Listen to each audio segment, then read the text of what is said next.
Ажим цедгишку пшта гишдеу. Эшкам идим шта киштева сибия. Мшта Пакатамowok awesisak. Ажидеумус. Нен армат шта не бранби нагаманикван. Мокхосио гевер кижвертам.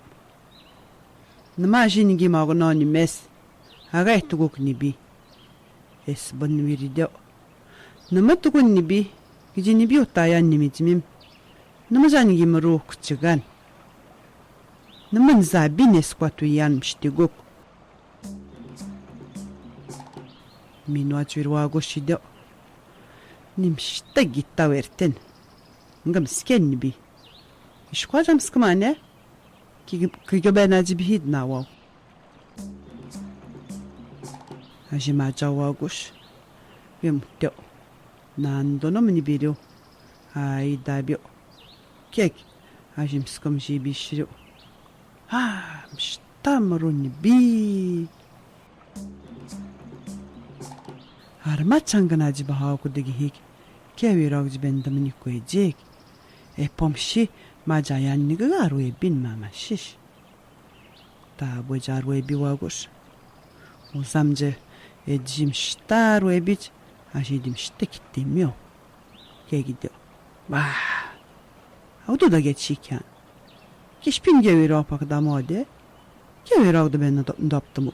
Viduinin. Peyuk preshisha ki penus nengu. Winduitmowok digi awesiza ideji hashterik shibishiru. Kevirog jibendamni koyjik. Pejuri gogja preshisha ne da jibishik. Ajanda geviro da kimini kogni biru. Kegwa meok waksha echin barji. Idindo meok idojan hamus anhi waksha.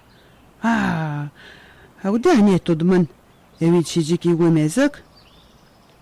Kimshta behidnan kijbenduitman emshta zatshibakdamuyak kirja auda chichikein.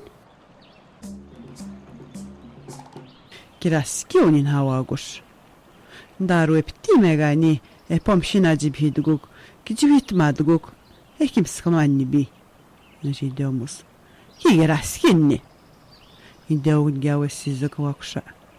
Namani werta yuchi duduinan. Ma jigogu mezmidnan.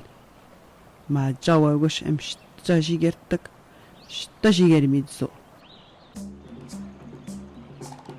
Idertamowagush. Jibakwa. Mshta gaudimiru gijimshta wikishinik. Kaishkwaja gijnekwach. Ajidobreshisha. Ma tanduitmik. Kek shishiriu eki ujitan wirauchi. Kabedgush nijig awesisak. Ajigda armuwagush. Nimshta jigetten. Agaverta ki uchidu dadguk. Ewaptiridguk. Nine ugumezmidguk. Kyabat ki jibaku didnao. Ideu megamus. Ta bu geçpinidir tuman gicimrudu da gen ki gişkitan gicimrudu hein. Egunikskina emşta meretiki kitapşkoteki olgu mezmilcik aşidet gunnik mruji bişiriu kemini koycik.